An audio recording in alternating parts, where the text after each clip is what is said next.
Have you ever found yourself just staring into a fish tank, completely mesmerized? It's not just a glass box with water, is it?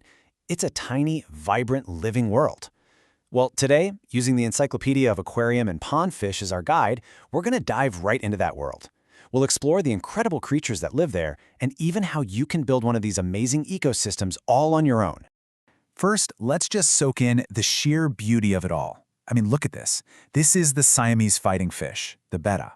Those fins look like pure silk flowing in the water, and the colors, they just seem to shimmer and change with the light. It's so easy to see why this is one of the most iconic aquarium fish out there. Absolutely stunning. And then, of course, there's this little guy, the clownfish. Thanks to a certain animated movie we all know and love, that brilliant orange and sharp white is just instantly recognizable, isn't it? It's a true classic, a star in marine aquariums all over the world. Now, if you want to talk about pure elegance, it is really hard to beat the angelfish. That tall, almost paper-thin body and those amazing patterns aren't just for show. They're actually perfectly designed to let it glide through dense aquatic plants. Just beautiful.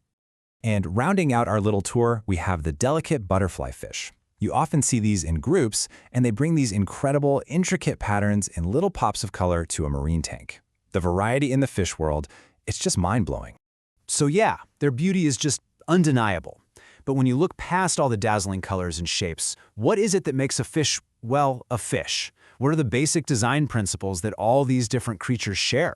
Let's get into it. Okay, so here's the fundamental blueprint. At its core, a fish is a vertebrate. It has a backbone. It's cold-blooded, it breathes with gills instead of lungs, uses fins to get around, and is usually covered in scales. Now that might sound pretty basic, but this exact design has been so successful that fish have managed to thrive in just about every body of water on this entire planet. And here's that blueprint in action. A fish is just perfectly engineered for living underwater. Think of it this way. The tail is the engine, providing all the main thrust to move forward. The fins on the top and bottom, those are like the stabilizers on an airplane, keeping it from rolling over. And the fins on the side, those are for steering, for braking, and for all those little delicate movements. It's an incredible design. But they don't all wear the same uniform. Fish have evolved some amazing ways to protect themselves. While most have those flexible scales, some, like certain catfish, go for a tough, leathery skin covered in a layer of protective mucus. And then others take it to a whole new level, with interlocking bony plates that form a literal suit of armor. How cool is that? And those fins, they're not just for steering. You can tell a whole story about a fish just by looking at its fins.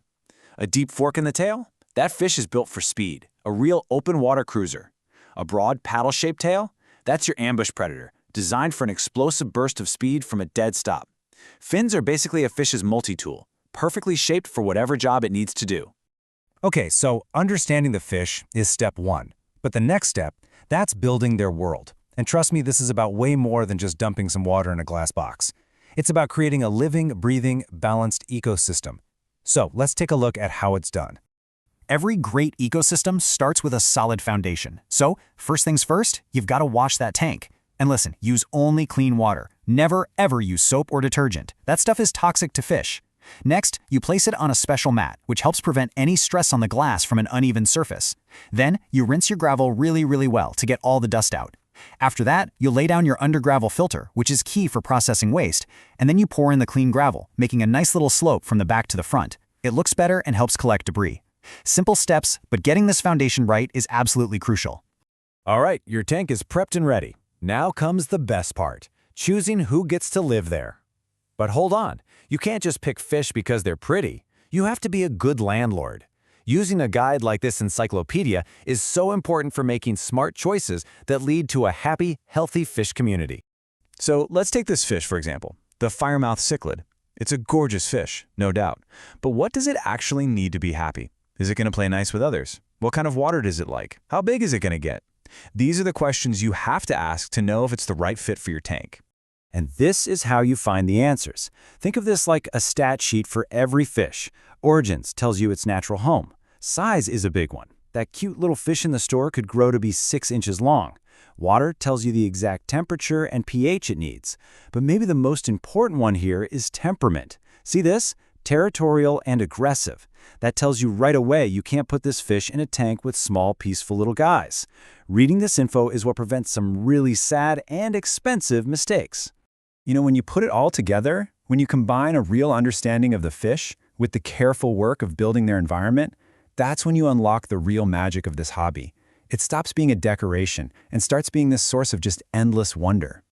And you know, the author of our sourcebook, David Alderton, he just puts it perfectly. He calls it a fascinating, rewarding, and immensely enjoyable hobby. And he's right. It's this amazing mix of science and art with a little bit of patience thrown in. And the payoff is just incredible. And this is the payoff. This right here, a thriving, dynamic little slice of an underwater world that you built, that you get to watch and enjoy every single day. It's like a living piece of art that's always growing and changing. So, from understanding how a fish is built to carefully setting up its home, you've got the basic tools to get started. This hobby is a chance to be a creator, an artist, and a scientist all rolled into one. So really, there's only one question left to ask. What world will you create?